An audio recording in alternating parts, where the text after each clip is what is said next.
Olá, este é o Poder Entrevista. Eu sou Murilo Fagundes e entrevisto a advogada do presidente Jair Bolsonaro, Carina Cuffa. Carina é pós-graduada em Direito Eleitoral, Processual e em Direito Administrativo. Professora, palestrante e autora de obras jurídicas. Atuante pela defesa dos direitos das mulheres e da participação feminina nos postos de liderança, ela é rosto conhecido em Brasília. É advogada do presidente da República no âmbito eleitoral e do filho dele, além de outros políticos, como Carla Zambelli, do PSL. Doutora Carina, é um prazer recebê-la aqui no Poder 360. Eu que agradeço o convite, é sempre uma grande satisfação participar, né, do programa Poder 360, principalmente pela, né, notoriedade e profissionalismo que vocês sempre atuam. Perfeito. Agradeço também a todos os web espectadores que assistem a este programa. Essa entrevista está sendo gravada no estúdio do Poder 360, em Brasília, em 29 de novembro de 2021. Para ficar sempre bem informado, inscreva-se no canal do Poder 360, ative as notificações e não perca nenhuma informação relevante. Doutora, a filiação do presidente Jair Bolsonaro está marcada para essa terça-feira ao PL. Depois de muitos vais e vens, ele decidiu ir para o Partido Liberal. Quais são suas primeiras tarefas aí no assessoramento jurídico do presidente nesse primeiro momento? Acho que agora no momento é um momento adequado para organizar as eleições, né, fazer um trabalho de qualificação dos candidatos, preparar o time mesmo para o que vem em 2022, que não vai ser uma eleição fácil. Não vai. A entrada dele no PL é mais tranquila que a do PSL? A senhora acompanhou todos os passos lá em 2018. Os desafios são diferentes? Eu não diria se é mais tranquila ou não. Eu acredito que a entrada ela é sempre tranquila, né? Porque você vai com vontade, com interesse, né, de fazer aquela união. O que a gente tem que ver é como que vai caminhar durante o percurso. Do PSL a entrada foi tranquila, né? A gente pode equiparar um casamento, né? No começo tem vontade, tem toda aquela paixão. E aí tem que trabalhar para isso se manter no decorrer do tempo, para manter a tranquilidade dessa relação, né? Então, eu acho que é um partido muito interessante, estruturado, tem pessoas que têm um conhecimento profundo de política, que é importante para a campanha, não só do presidente, mas de toda a base. E isso vai ser um fator determinante para as eleições de 2022. Uhum. Do ponto de vista político, doutora, que muitas vezes interfere no ponto de vista jurídico, né? Como que a senhora avalia essa entrada? O presidente cogitou partidos menores, cogitou partidos maiores, como o PP. A senhora acha que, acredita que essa decisão foi acertada? Acredito, foi uma boa decisão. Justamente por conta disso, é um partido estruturado, né? A gente vai ter tempo de TV, por mais que as redes sociais aí predominam aí a comunicação nas eleições, mas a TV ainda é importante. Tem fundo partidário que vai ajudar a eleger uma boa base. Então, acho que foi bem acertada a decisão e eu fico contente aí com o posicionamento do presidente de ter um partido para começar os trabalhos de 2022. Perfeito. A senhora falou do fundo eleitoral. A senhora também defende outras formas de financiamento de campanha, né? Enfim, queria que a senhora nos dissesse um pouquinho mais sobre isso e se já se cogita algum tipo alternativo de financiamento. Eu sou favorável do financiamento privado. Eu acho que a sociedade ela deve participar ativamente do processo eleitoral. Nós poderíamos ter uma legislação que incentivasse a doação de pessoas físicas e até defendo jurídicas também. Eu acho que a pessoa jurídica também tem pauta política, ela tem interesses no seu país. E se nós tivéssemos alguma espécie de abatimento no imposto de renda, isso seria um estímulo e teria um direcionamento, porque quando você usa recurso do Fundo Especial de Campanha ou do fundo partidário, é um dinheiro que você não sabe a destinação. Porque a arrecadação, né, todo mundo paga imposto de renda e outros tributos, e parcela dessa arrecadação vai para os partidos dividido de acordo com a bancada. Só que o que acontece aí? Pode ser que meu dinheiro vá para um partido que eu não tenho identidade nenhuma. Se nós tivéssemos um outro sistema no qual as pessoas pudessem doar e depois deduzir isso do imposto de renda, e aí eu iria mais adiante, até acabando com o fundo partidário, o fundo especial de financiamento de campanha, deixando o fundo partidário talvez aí para uma estrutura mínima de partido e incentivando as doações de pessoas físicas e jurídicas, a meu ver seria um caminho maior que aumentar o envolvimento da sociedade com a política, que a política é importante. Nós sabemos que através da política conseguimos, né, influenciar aí toda a sociedade, seja em relação, né, ao preço do arroz, do feijão. Tem gente que fala assim, eu não gosto de política. Eu falo, mas você vai ao mercado? Vou, então. Ali tem política, porque toda vez que a gente tem uma alteração, né, do preço do arroz e do feijão, alguma decisão política pode estar envolvida.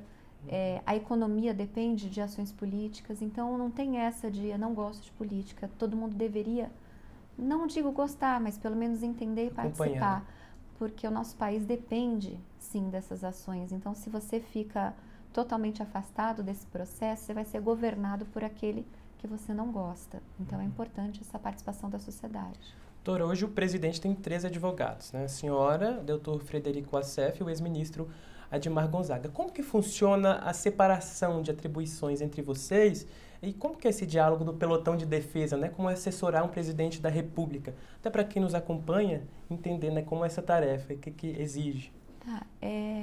Nós não temos nenhuma atuação em processos em conjunto. Né? Eu cuido de várias ações eleitorais, né? Todas da eleição de 2018. Na época foram umas 600 ações judiciais. Ainda tem um restinho, né? Tem algumas ações das eleições de 2022 por propaganda antecipada que eu estou cuidando já. Tem algumas ações cíveis e criminais também do presidente de períodos anteriores e de períodos presentes que envolvem as redes sociais, porque por uma determinação da SAGE e da AGU, esses processos devem ir para advogados privados. Né? Então, essas ações têm sido destinadas ao meu escritório. O Admar Gonzaga ficou responsável pela Aliança pelo Brasil, né, que agora com a ida do presidente ao PL, não sei qual que vai ser o prosseguimento, e eu acho que deve ter uma outra ação de 2020, alguma coisa assim. E o Frederico Assef cuida de uma ação criminal do presidente, que teve uma vitória extremamente relevante, né, nos últimos, acho que no mês passado, em que se levantou, né, caiu a liminar que garantia o sigilo dos advogados do Adélio, que, né, como todos nós sabemos, tentou cometer um homicídio contra o presidente da República. Graças a Deus ele não saiu vitorioso, apesar do grande risco, mas ainda fica aquela dúvida, né? Será que ele agiu sozinho? E se não agiu sozinho, quem está por trás? Então, eu reputo importante essa decisão, porque aí a gente pode entender qual que foi a atuação dos advogados, quem pagou os advogados, porque descobrindo quem pagou, a gente consegue chegar aí no eventual mandante. Então, acho que essa decisão foi extremamente relevante, apesar de defender aí o sigilo dos advogados, quando o advogado ele passa do limite de não ser um advogado, mas ser um ator ali, um copartícipe de um crime, é importante que haja aí a quebra de sigilo. Ok, a senhora falou, né? A senhora é a principal responsável pela defesa do presidente no campo eleitoral. E as últimas ações analisadas ali pelo TSE, né, julgaram improcedentes as ações que indicavam suposto abuso de poder econômico em 2018. No entanto, o tribunal fixou aquela tese, né, de que a promoção de desinformação pode configurar abuso de poder econômico. Eu gostaria de saber como o presidente recebeu essa decisão, e a senhora também na defesa, e como que ele entendeu esse, digamos, recado, né, do TSE, como que foi a recepção? Eu vou falar mais da minha parte. Eu fiquei surpresa com o posicionamento do TSE, porque isso contraria toda a jurisprudência. É uma inovação perigosa, porque você acaba não tendo muito controle. Imagina uma situação em que vários eleitores começam a fazer uma campanha em redes sociais contra um candidato A ou B. O beneficiado ele não tem como controlar. Você não tem como controlar as redes sociais. Então fica criaram uma forma de abuso do poder econômico que é difícil, se não impossível de ter controle. E me preocupa porque na política tem o jogo sujo também. Então imagine a situação que um opositor comece a beneficiar um candidato que é bem colocado, que está bem nas pesquisas, justamente para lá na frente, quando ele, o opositor dele ganhar, ele suscitar aí um abuso dos meios de comunicação através das redes sociais. Então, muito me preocupa. Quando a gente fala da grande mídia, é mais fácil controlar, né? Você tem aí uma estrutura, o próprio veículo de comunicação, ele tem uma estrutura jurídica para saber onde ele pode ou ele não pode, né? Quais são os limites. Agora, quando você fala de cidadãos, uma pessoa pode disparar ali mensagens atacando A ou B, sem qualquer conhecimento que ela não possa fazer isso. Então, o que a gente vai buscar fazer? Eu vou inaugurar agora um curso para dar qualificação para as pessoas que usam as redes sociais, e não vai ser só do campo eleitoral. Claro que a parte eleitoral é extremamente importante, então a gente vai apresentar os limites, mas a gente vai avançar também para explicar como funciona a ferramenta, né? Tem um processo de automação das ferramentas, tanto Facebook, Instagram, que acabam limitando o uso de algumas palavras, né? E acabam derrubando muitas vezes algumas páginas indevidamente por conta de uso de uma palavra ou outra. Então a gente vai dar um curso assim mais amplo, vai ser de um dia todo, presencial e online, para explicar para essas pessoas quais são os limites. Isso vai ajudar um pouquinho, em razão da militância. A gente está fazendo isso de uma forma como se fosse uma vacina, mas obviamente que não tem como se ter controle, né, do que as pessoas vão fazer, principalmente os opositores. Será um curso online, enfim, focado nos apoiadores do presidente? Focado em qualquer pessoa que utiliza as redes sociais, que pretende utilizar as redes sociais para apoiar um candidato, né, nas eleições. Então, para minimizar esse tipo de problema. Para minimizar os riscos, eu acredito muito que conhecimento, educação é a forma adequada de você... o conhecimento, ele traz, ele diminui os riscos, ele traz uma qualidade em tudo, inclusive numa campanha eleitoral. Então, o nosso foco é esse, né, de fazer essa qualificação. E não só isso, né? Hoje, o escritório de advocacia que não tiver uma boa equipe na área digital, eu não digo só advogados, não, eu digo técnicos em tecnologia da informação, com sistemas de captura de nomes. Tem um sistema, por exemplo, se eu colocar o seu nome lá, eu consigo saber tudo o que estão falando a seu respeito nas redes sociais. E os escritórios que não tiverem essa ferramenta vão ficar para trás. Nós já estamos conversando com empresas que têm todo tipo de tecnologia, essa é uma delas. Já há 2 anos conseguimos fechar alguns sistemas e estamos com uma equipe aí bem qualificada e preparada para as eleições. Então pode-se dizer que a campanha do presidente em 2022 vai estar bem mais reforçada nessa questão de monitoramento de mídias, enfim, de participação.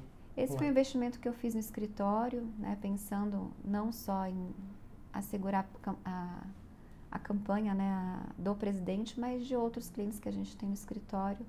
A gente fala de LGPD, tem uma resolução do TSE para sair. O partido político que estiver adequado à LGPD, ele sai na frente e consegue também combater os seus opositores, justamente pela importância que se deve dar ao uso dos dados. Eu vou te dar um exemplo. Se o partido ele fez uma campanha de filiação partidária e conseguiu dados em razão dessa campanha, ele não pode usar esses dados para pedir voto. Então tem que ser para aquela finalidade. E isso poucas pessoas têm conhecimento. Então essa parte, tanto de tecnologia, direito digital, vai ser o grande diferencial nas campanhas de 2022. Como nós tivemos uma experiência vasta em 2018 em direito digital, né, desde então nós procuramos nos atualizar, nos informar. Já tínhamos advogado na área de direito digital no escritório, mas a gente avançou aí para um campo bem técnico, não só com advogados, mas com pessoas de tecnologia, que são da área e que têm condições de nos dar suporte, porque a gente consegue entrar com mais ações. Em 2018, eu vou te dar um exemplo.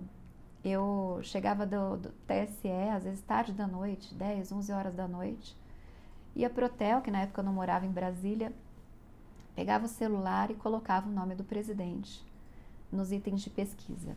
E entrava também nos perfis de políticos conhecidos da oposição. e ficava ali dando print e copiando a URL de forma manual, às vezes até 1, 2 da manhã, para no dia seguinte entrar com as ações judiciais de pessoas que criticavam o presidente. Esse foi um trabalho e uma lição, né? Eu falei, não, em 2022 a gente não pode fazer da mesma forma, a gente tem que automatizar esse trabalho. E aí foi, né, logo em seguida, logo depois das eleições, a gente começou a procurar, conversamos com pessoas responsáveis por sistemas que vêm de Israel, que a tecnologia é incrível, tem outros sistemas dos Estados Unidos, também tem nacional, então a gente procurou, investiu, pagamos cursos para os nossos funcionários, né, para todo mundo estar extremamente qualificado para as eleições. Perfeito. Doutora, a senhora até falou que uma das ações agora no foco, né, é do inquérito administrativo de campanha antecipada. Ali nos bastidores há quem diga que o TSE arquivou aquelas ações que a gente falou de 2018, mas que ministros preparam ali um arsenal para 2022 por meio desse inquérito administrativo que indicaria evidências de campanha antecipada. Esse é aquele inquérito aberto pelo TSE contra Bolsonaro na época em que ele atacou a integridade das urnas eletrônicas. A senhora acredita que isso pode acontecer e que esse inquérito tem condições de evoluir sem a chancela do Ministério Público? Olha, eu tenho também conversado com alguns ministros do TSE a respeito do tema e sempre vou com uma abordagem muito técnica, acadêmica, primeiro sobre a possibilidade de um inquérito instaurado pelo próprio TSE para averiguar propaganda antecipada de um determinado candidato, porque os outros candidatos estão praticando campanha antecipada, né? Já temos alguns, né, materiais guardados em relação a isso para usar no momento adequado, e o TSE não abriu um inquérito para avaliar a conduta dos demais pré-candidatos. Então, isso já é o primeiro ponto. A própria legitimidade, né, porque aí não teve a participação, né, que quem poderia entrar com alguma ação é o Ministério Público, não um inquérito promovido por iniciativa do TSE. E me preocupa muito como que isso vai ser conduzido, né? Quem que vai ajuizar a ação? Tudo bem que tudo que está no inquérito, qualquer pessoa da oposição pode aproveitar daquele material e entrar com a respectiva ação. Mas eu vejo aí grandes vícios, né, de ordem processual que vão ser indagados no momento oportuno. Eu não vejo, com todo respeito ao TSE, aos ministros, com os quais eu tenho uma ótima relação, mas eu falei isso até presencialmente, que eu não vejo possibilidade jurídica desse inquérito prosperar. Ok. E ainda sobre 2022, queria voltar um pouquinho nessa questão da tecnologia, sobre os aplicativos de mensagem para promover disparos em massa, né? Em 2018, a gente teve aí um ponto de bastante atenção sobre isso, foi pauta da principal ação. Gostaria de saber como que as campanhas devem se preparar para isso, assim, em 2022, né? Já se sabe muito mais sobre o assunto. Qual que é a avaliação da senhora sobre esses aplicativos? Hoje, o que é proibido é o disparo em massa para atacar adversário, né? E isso nas ações, né, nas 4 ações de investigação judicial eleitoral que foram propostas perante o TSE, não houve comprovação de que houve uma mensagem sequer da campanha do hoje presidente da República contra a campanha nem do PT, né, dos candidatos do PT, nem de nenhum outro candidato. Não teve um print de mensagem comprovando, até porque print, a meu ver, não é prova. Print você consegue falsificar, teria que ter ali, sim, uma perícia no celular.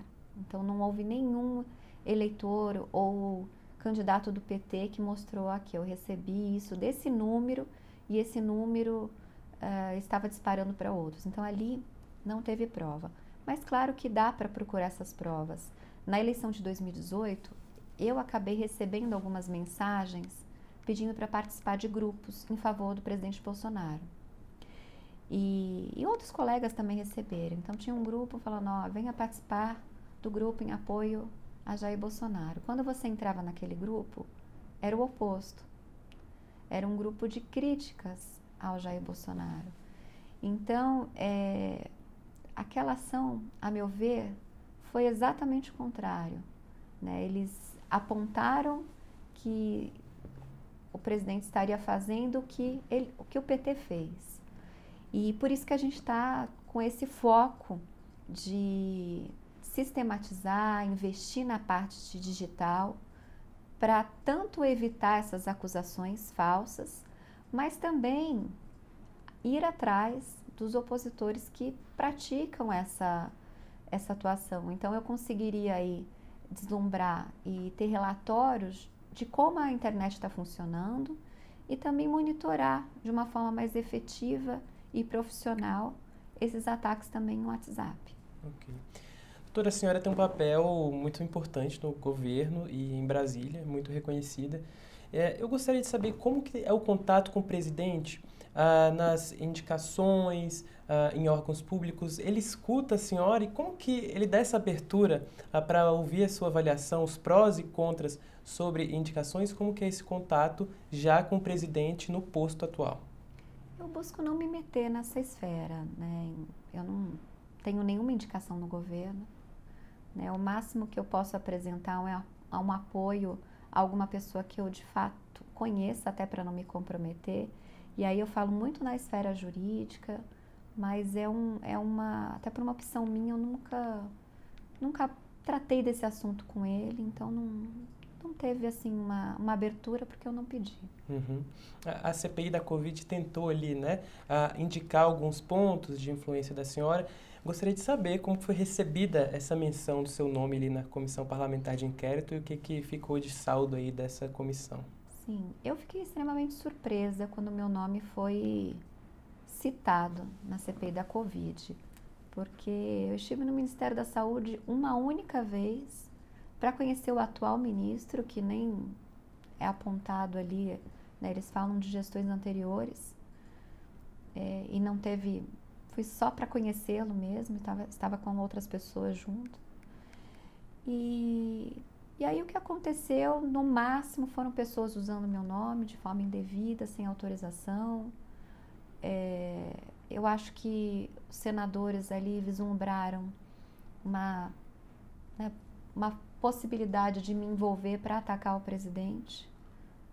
E depois tudo ficou esclarecido, tanto que eu pedi audiência com os senadores e pedi para me apontar. Falei, por favor, me aponte uma mensagem que me relacione com a CPI da Covid, que me envolva com alguma coisa, alguma tentativa aí de venda de qualquer coisa. E eles falaram, não tem.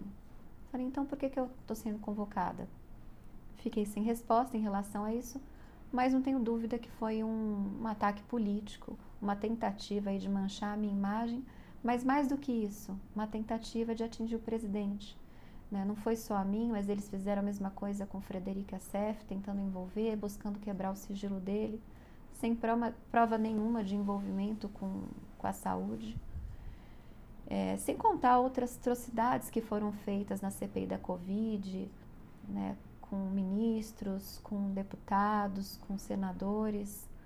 Então, ali, infelizmente, eles usaram um mecanismo tão importante, que é pago com direito público, para desgastar a imagem das pessoas.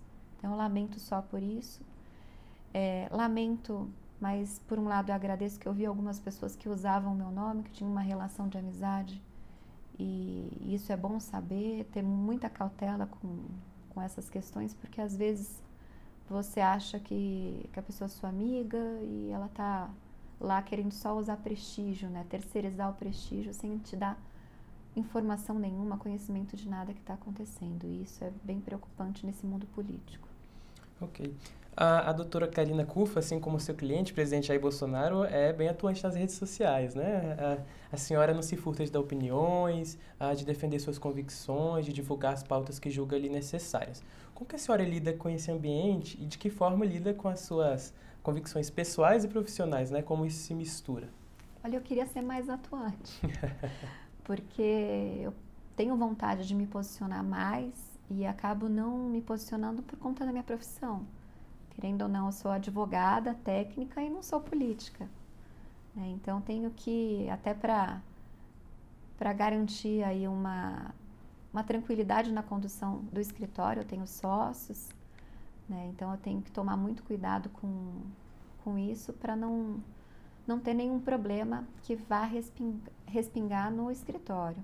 Então, raramente eu apresento posições políticas, a não ser em defesa do presidente, porque ele não é só um cliente, né? Ele é o presidente da República, ele representa meu país e ele quer o bem para o país, né? Como eu vejo as boas intenções dele, é óbvio que eu não ia me furtar de fazer a defesa dele. Mas a minha vida toda eu atuo na política como advogada há quase 20 anos. E a minha vida toda eu sempre fiquei de uma forma sem envolvimento explícito. Obviamente que eu estudava em quem eu ia votar, determinava de uma certa forma, convencendo os meus familiares em quem votar, mas as pessoas de fora não sabiam nem quem eu votava, qual a minha preferência partidária, apesar de ter uma atuação muito forte na qualificação política feminina, que acontece desde 2008, quando eu fiz o primeiro evento para incentivar as mulheres a irem para a política. Hoje, né, estou relançando um produto que a gente tinha de forma presencial e agora estou relançando ele de forma online, que é uma plataforma de candidaturas femininas. Nessa plataforma nós vamos dar cursos online, congressos ao vivo, presencial e online. E também vamos fornecer cartilhas, planilhas para organização de campanha, mentoria, né? A gente quer buscar ali dar para as mulheres não só informação, mas um ambiente de acolhimento, onde elas possam ali se qualificar, buscar ajuda. A gente também está fazendo uma parceria com Políticas de Saia, da Gabriela Mansur, que está lançando um canal de denúncias, que ela vai encaminhar para o Ministério Público as denúncias de candidaturas laranjas. E essa parceria é justamente para procurar isso. Temos mulheres fortes, qualificadas, preparadas para a política e impedir o uso de candidaturas laranjas. Esse é o nosso objetivo. Perfeito. A senhora, então, tem atuado para reforçar, né, políticas de inclusão da mulher nesses ambientes, no ambiente político, em cargos de liderança. E uma curiosidade que eu tenho é como que a senhora atua para explicar o feminismo, né, que, enfim, é um assunto que permeia isso, para bolsonaristas que muitas vezes criticam o movimento, né? Como que é essa abordagem da senhora com essas pessoas que são tão próximas? Eu me declarei várias vezes feminista, porque eu tive uma visão do feminismo muito diferente da que algumas pessoas apresentam. Para mim, feminismo sempre foi trabalhar em prol da mulher para ela conquistar o mercado de trabalho, para ter uma posição de igualdade. Não é privilégio, mas igualdade. Eu nunca tive privilégios, eu sempre conquistei tudo por conta da minha qualificação, por conta da minha luta, a minha disposição de acordar todo dia às 5 da manhã e dormir a hora que for necessário, né? Trabalhar muito, perder finais de semana. Então isso eu não acho que é benesse, isso eu acho que é conquista por uma luta, por um desejo de estar no topo. Então, a minha visão quando eu falava, eu sou feminista, eu lutava justamente para isso, para que mulheres seguissem o meu exemplo, conquistassem, né, espaços de poder, seja no mercado de trabalho, seja na política, acabando, né, buscando acabar com a violência contra a mulher, seja no ambiente de trabalho, seja nas ruas, seja dentro de casa. Porque hoje, quando um homem está caminhando por uma rua escura, a preocupação dele é a carteira. A mulher, ela não se preocupa só com a bolsa, eu acho que é a menor preocupação que ela tem. Ela se preocupa primeiro com a integridade física dela, o medo de ser acometida ali por sofrer um estupro. Então, enquanto a gente tiver esses problemas na sociedade, a mulher tem que se unir, ela tem que... Por isso que essa plataforma, a gente está convidando várias mulheres conservadoras. Dia 9 de dezembro vai ter um grande evento em Brasília, e com palestrantes, né, da base do presidente, deputadas da base, outras políticas e influenciadoras da base, para mostrar que a gente precisa sim ter um grupo de mulheres trabalhando em prol das mulheres, porque a nossa vida é mais difícil. E a senhora acredita que a resistência das mulheres de outros espectros políticos com esse movimento por a senhora ser advogada do presidente Jair Bolsonaro? Ainda existe muito isso, em menor medida, em maior medida? Murilo, eu sofri bastante em 2018. Eu sempre fiz parte de grupos de mulheres, mas não... Quando a gente fala em feminismo, tem várias vertentes, né? Tem mulheres que são militantes, tem grupos de mulheres negras, tem grupos de mulheres trans e, enfim, N nomenclaturas. Os meus grupos de mulheres eram mulheres advogadas, mulheres empresárias. E ali tinham mulheres de direita, esquerda, enfim, né? A gente não tratava de pauta política, a não ser nos cursos que a gente dava e que eu tinha alunas de direita, de esquerda e eram alunas.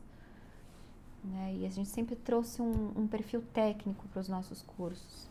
A não ser agora que a gente vai entrar um pouquinho no perfil ideológico e tratar de temas importantes para mostrar que a mulher conservadora ela pode sim participar de grupos de mulheres e se fortalecer.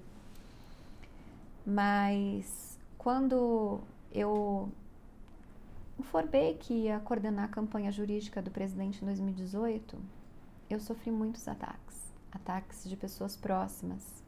Eu fui expulsa de grupos de mulheres e simplesmente assim me retiraram de grupos de WhatsApp, pararam de mandar convite para reuniões mensais que nós tínhamos em alguns grupos importantes, inclusive grupos famosos de mulheres. E no começo assim foi um baque, porque eu falei, e agora? Né? Eu trabalho a vida toda por isso e simplesmente me retiram e ignoram todo o trabalho que eu fiz. Num primeiro momento eu fiquei preocupada, porque são muitos anos lutando por elas e receber isso, né? Eu achei uma tamanha ingratidão, que algumas mulheres que eu ajudei acabaram fazendo isso. Mas depois eu falei, não, vou me reinventar. Eu sempre fui conservadora, né? Eu tenho uma família que sempre foi muito conservadora e o que me diferencia, que me aproximou desses grupos, foi sempre a questão de ser uma liderança, de gostar de estar à frente, de inovar nos projetos. E quando eu percebi que, né, por ter uma família conservadora, por ser assim, né, gostar de ser mais comedida, eu falei, eu tenho condições de trazer essa pauta para a direita. Vamos trazer essa pauta porque a esquerda trabalha muito bem a pauta de mulheres e a direita ela não trabalha. Justamente essa é a minha pergunta, a recepção, quando a senhora traz esse assunto para os núcleos bolsonaristas, para o Palácio do Planalto, não é de aversão de início? De forma alguma. Primeiro porque eu acho que se trouxe uma ideia errada do presidente. Quando fala assim, o presidente é machista. Eu discordo dessa afirmação. Se ele fosse machista, ele não daria espaço para uma mulher, ele não deixaria processos importantes relacionados à vida dele, tanto política como pessoal, com uma mulher. Ele não confiaria. Ele não teria ministras à frente do governo. E um governo com muitas ministras. A senhora não acredita que poderia ser um número um pouco maior? A senhora não chegou a dar um... A Dilma foi presidente da República, uma mulher, ela teve um número pífio de mulheres à frente dos ministérios. Eu acho que nós não temos que brigar por número, nós temos que brigar por qualidade. Enquanto nós tivermos mulheres com muita qualidade, aí eu cito uma, mas eu estendo a todas as demais, porque nós temos ótimas ministras, mas a ministra Tereza, ela faz um excepcional trabalho. Em nenhum momento falou, estou aqui por ser mulher. Ela está lá por ser competente. E é essa a visão que o presidente tem. Ele não escolheu a Karina porque é mulher e ele queria fazer um marketing em cima disso, até porque ele nunca usou. Ele escolheu pela competência. Ele escolheu a ministra Damares pela competência. É uma mulher que trabalha dia e noite e entrega muita coisa. E está tendo ali uma visão para as mulheres de extrema relevância. Tem a ministra Flávia também, que é extremamente competente. Então a gente vê um time aí de mulheres que estão lá não pela cota, por ser mulher, para dizer que tem mulher no governo. Elas estão lá porque são competentes. E eu acho que é esse olhar que o presidente tem quando o assunto é mulher. Ele dá muito espaço para a mulher. Veja a deputada federal Carla Zambelli. É uma das deputadas que tem, né, um grande acesso ao presidente, sempre está sendo convidada para os eventos e por conta da competência. Bia Kicis, da mesma forma, sempre atuante, uma pessoa de confiança do presidente pela competência. Se você passar a analisar, tem muito mais mulheres próximas ao presidente até do que homens, por conta da competência. Nos TRS, tem um número absurdo de mulheres que estão sendo nomeadas pelo presidente da República. E não só os TRS, a gente teve uma ministra no TST que foi nomeada recentemente, né? Então, eu acho que o critério aí é sempre competência, que é um critério que eu concordo. Por isso que eu vou sempre pela linha da qualificação. Quando eu falei, vamos montar uma plataforma de qualificação política feminina, é para isso, para a mulher ela ter condições de lutar de igual para igual, ela vir com argumentos. Porque quando a gente a gente traz argumentos, a gente consegue debater de igual para igual com o homem. Né? Então, a nossa linha não é de brigar por cotas, a nossa linha não é de brigar por espaço simplesmente por ser mulher. A nossa linha é de qualificar mulheres para elas estarem preparadas para a política. Aí sim funciona. Perfeito. Só para fecharmos a entrevista, doutora, voltando a 2022, queria que a senhora nos desse um panorama final, para quem nos assiste, das suas expectativas gerais, né? Agora é que o trabalho começa mesmo, amanhã é a filiação do presidente Bolsonaro. Enfim, queria um recado de despedida e sobre as expectativas para o ano eleitoral, que vai ser de muito trabalho. A expectativa maior é essa, de muito trabalho. Eu estou torcendo muito para a reeleição do presidente, para a reeleição da nossa base, que a gente possa crescer, não só na Câmara, no Senado, mas também nas assembleias legislativas, nos governos estaduais. É importante a gente viu nessa pandemia a importância de ter governadores alinhados com o governo federal, não só para o governo federal, mas para os cidadãos.